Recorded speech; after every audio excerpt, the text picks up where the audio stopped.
In this episode, we're going to cover the current state of TikTok, changes in paid social, and freelance marketing. I spoke with Rachel Vandernick about this and a lot more because let's face it, paid social and paid media right now is an inflection point. Rachel is an advertising expert who helps companies strategize and execute on paid channels, and today she's going to enlighten us about paid video marketing and a bunch of other things as well. So let's dive right into the episode. Paid media is kind of what I really want to talk through today and pick your brain about. And maybe we can just level set and start with what you're kind of seeing as the current state of paid media, specifically in the e-com space. What are companies you're working with seeing right now with paid media?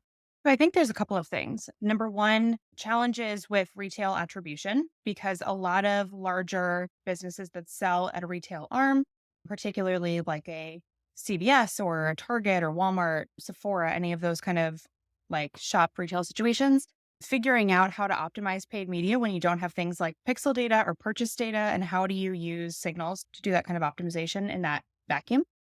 And then move away from really more brand generated content and continued reliance on whether it's UGC or influencer content and monetizing stuff that's already in the wild and really creating a more authentic experience through those two lenses. Definite shifts if you've been in the industry a while where, everything for a period of time was brand created content and creative team studio developed assets. And now it's like, get ready with me is in front of somebody's mirror. And it's just a totally different type of creative coming into the marketplace.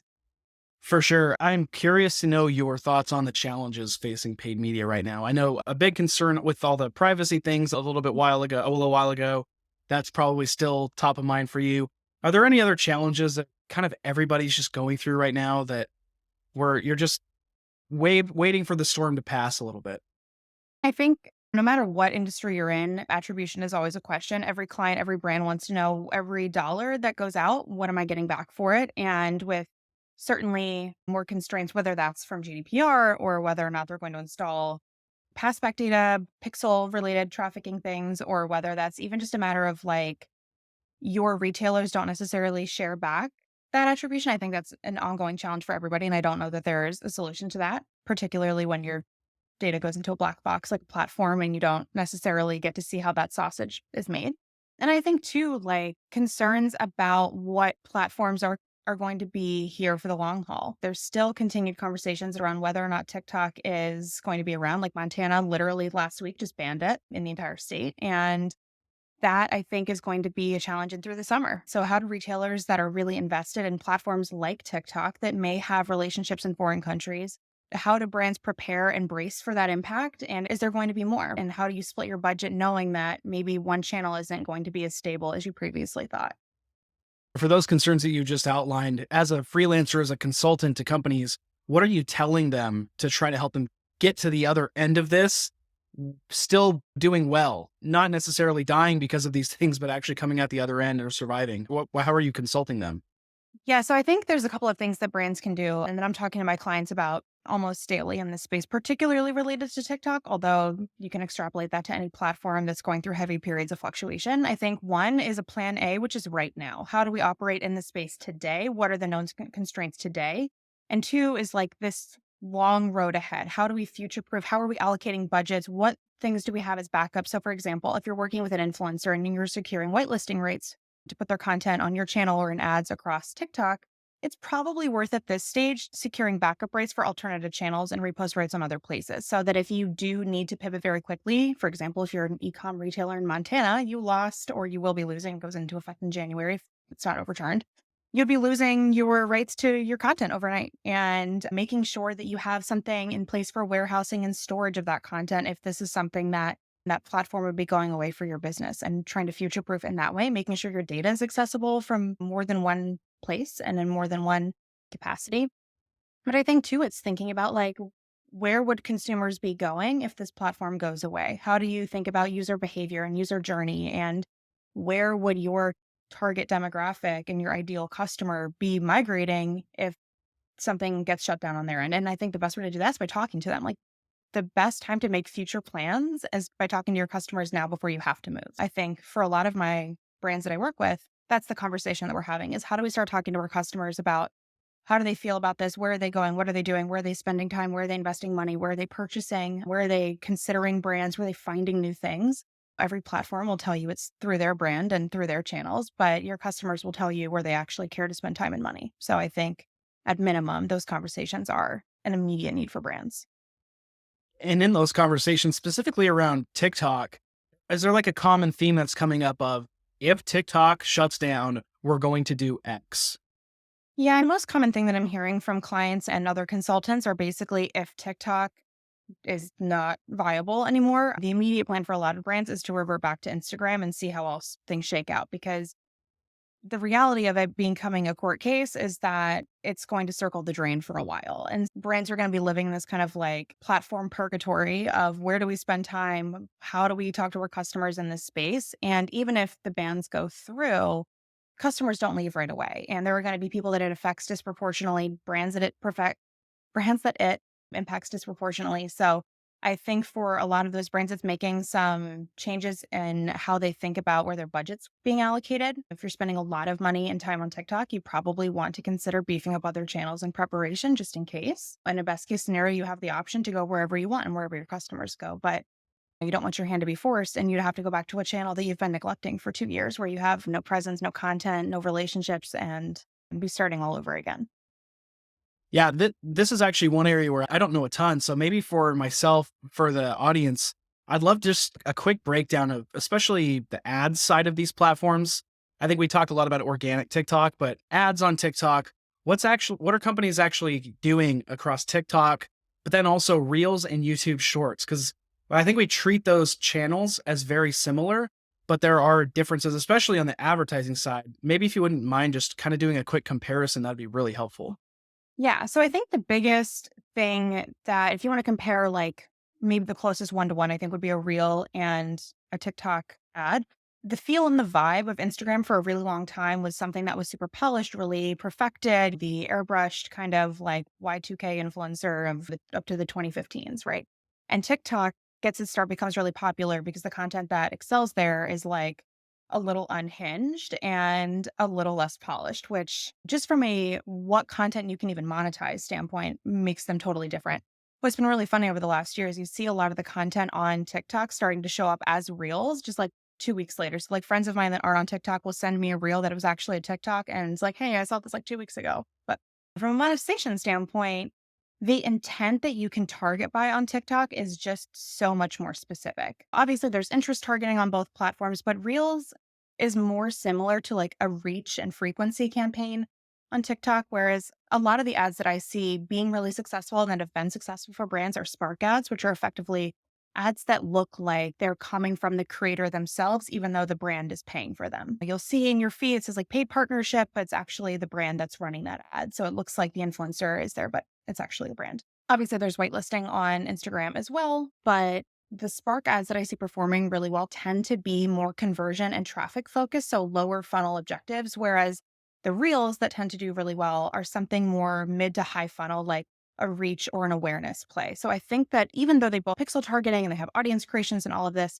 I do think that the intelligence that is powering the intent behind TikTok ads is just better. It's kind of intangible because they'll never tell you what's in that sauce, but I've seen returns better on TikTok than I have Instagram, and all of that's anecdotal. Like, but the actual form and functions of the ads are relatively the same. Like you can target by audiences, you can target by demographics, by interest, by language, by location. So the actual setup of the ads is not that different. It's really, to me, it comes down to like platform capabilities and where they're finding their users in that pool of people that you're trying to target.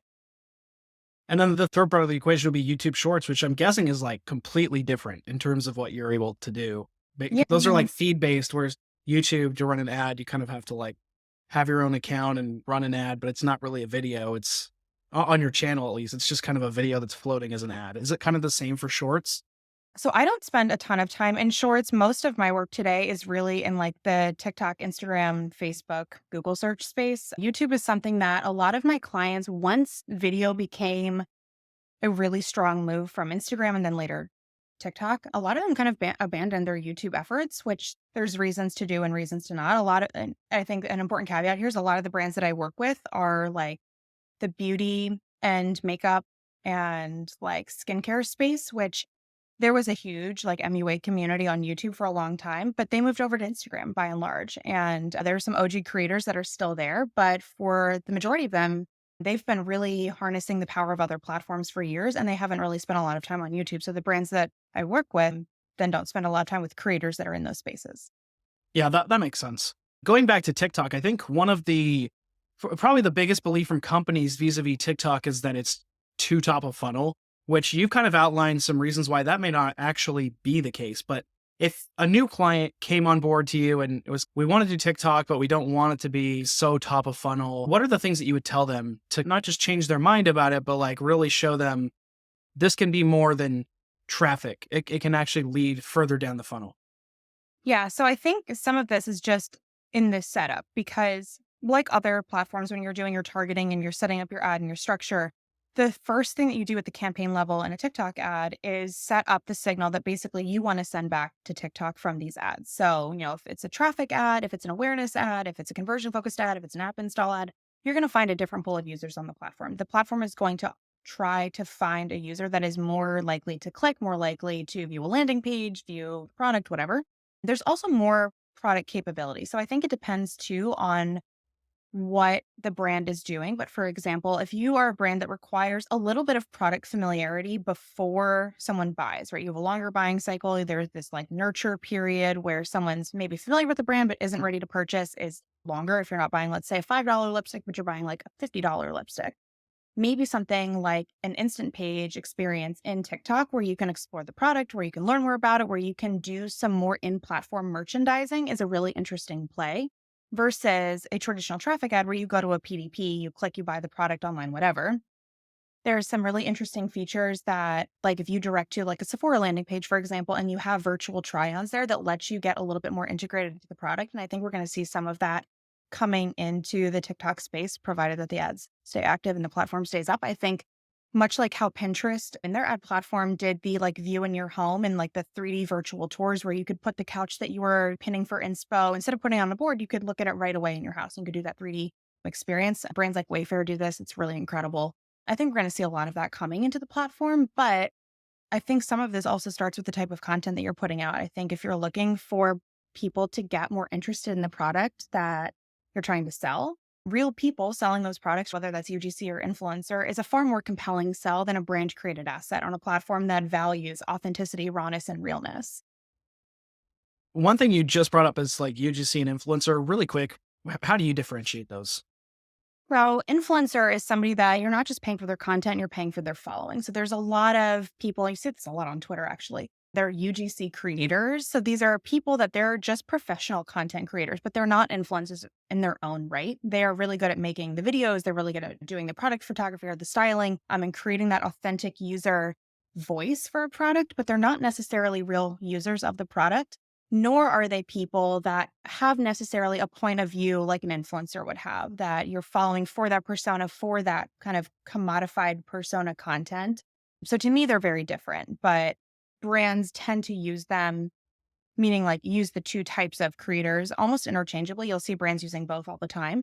But to me, it comes down to their audience and they're That both makes sense. that audience. Yeah, to your point, I kind of had thoughts on that too, but it does seem interchangeable to a lot of people. So I think that was a really interesting clarification. If we zoom out to like paid social as a whole, not just TikTok, if you were to look back and kind of think of a couple of key bullet points over the past few years of what's really changed, what's different now versus 5 years ago or so, what would those bullet points be?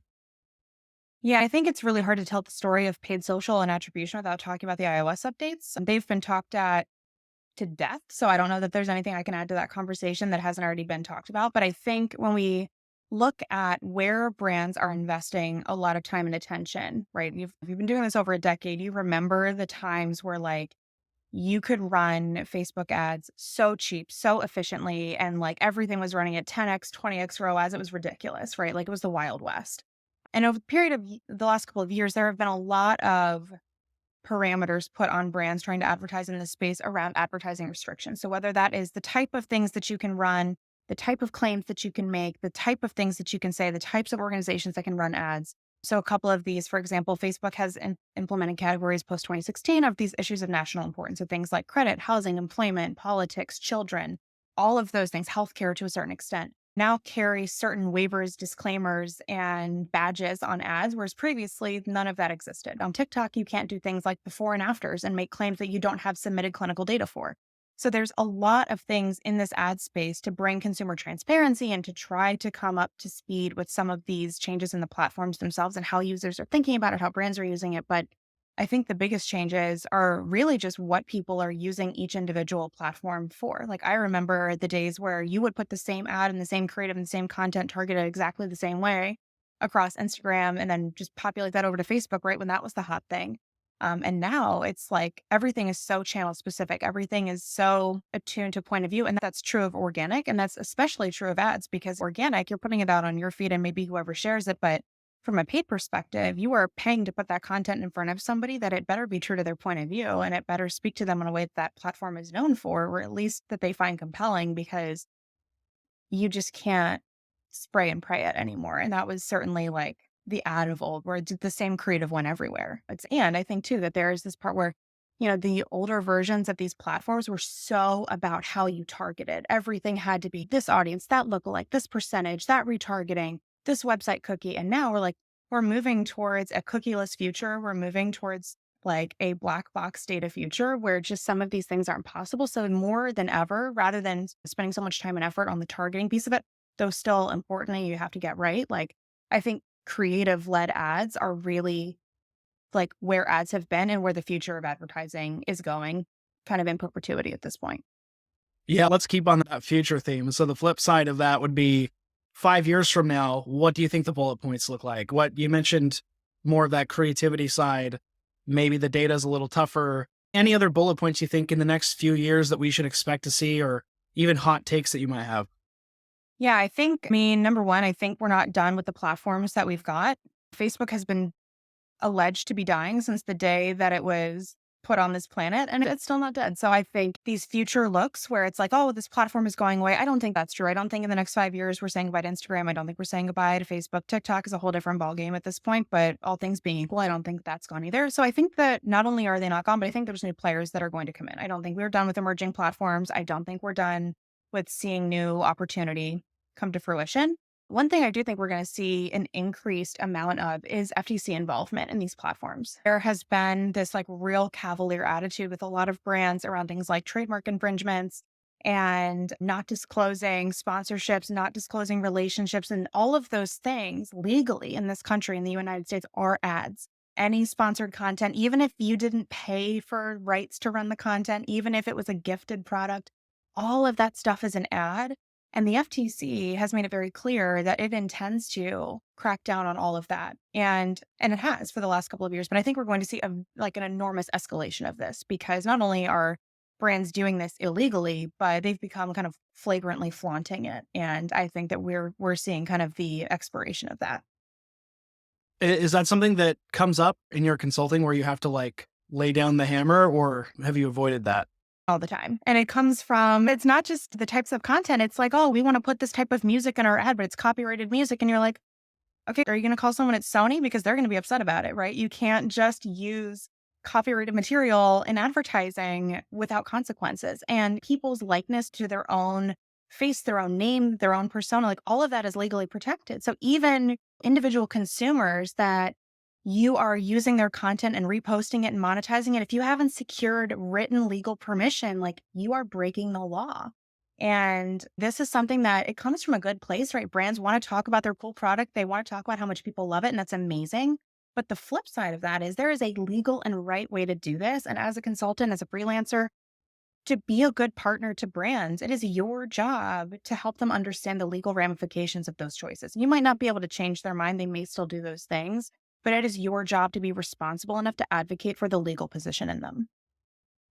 Shifting gears just a little bit, when you're working with your clients, maybe you could give us a kind of, I don't know how possible this is, but a split of your time, kind of what you focus on between like the creative side or copy or just pure setup or just strategy. Like, what does it kind of look like, the mix of all the things that you typically do for clients?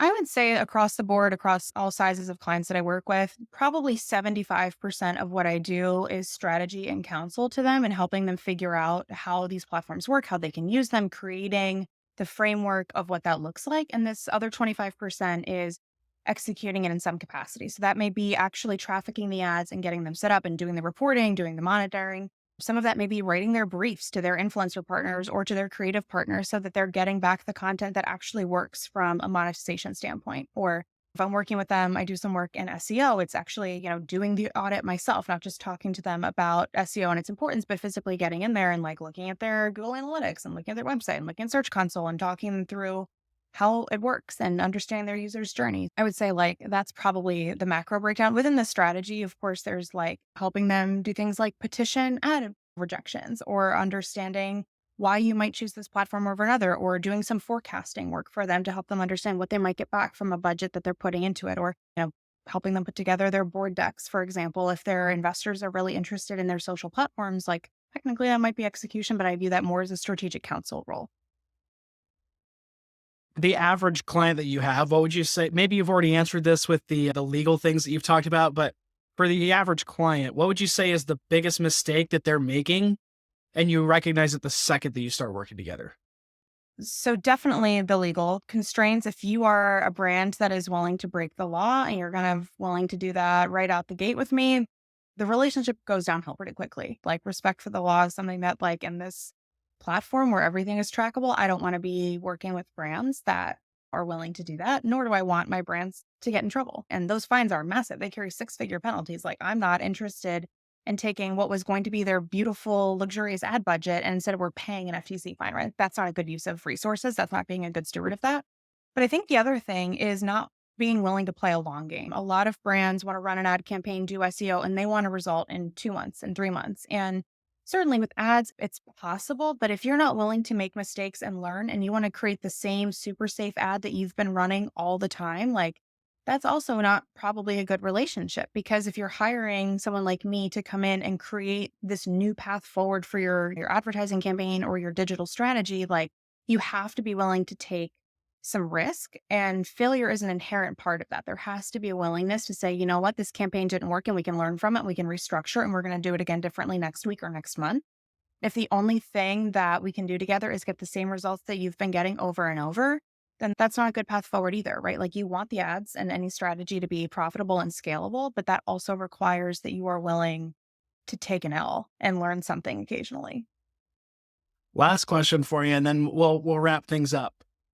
For you personally, so I'm guessing you've done in-house work, you're doing freelance work. I'd love to know why you think people like you, top marketers, top thinkers in the field of whatever, email marketing or paid search or whatever, why do you think freelance is becoming more attractive for this top talents? And you can use yourself as an example here. Yeah, I read this quote once that I've been freelancing in the background for a decade and I've been full time for about 5 years. I've been agency side, in house, startup, whatever. But this quote, I was not yet full time freelance. I was working at a startup and it was like, I talked to somebody about why they wouldn't want to just go work full time at one of the organizations that they've been gigging for. And the guy turned to me and he goes like, are you kidding me? Like I get to set my own hours, set my own prices, work at anywhere in the world, determine my own schedule. And you want me to give all of that up for an office? Like, and that to me is the epitome of why freelance, right? Like this is not the right fit for everybody. But for me personally, I am somebody that I like to get my hands in a lot of things. I get bored extremely easily. And I like to dictate my own schedule, particularly because my spouse works kind of unusual hours and unusual days of the week. And we need that flexibility in our life that just, even if I was really committed to the 9 to 5 lifestyle, just doesn't mesh. And it gives me the flexibility to have the life that I want, where I want, and when I want it. And obviously with drawbacks, but I think a lot of people that are at the top of their are looking around and going like, me too. You know what I mean? I want that too. That works for me. And I see that it could work for you. And I think flexibility is for most people probably what drives this. And I think income potential. If you're good at what you do and you can do it a couple of different ways and you can do it across a variety of clients, like you don't need to be an agency to make a really healthy living and to out earn what you're earning in house.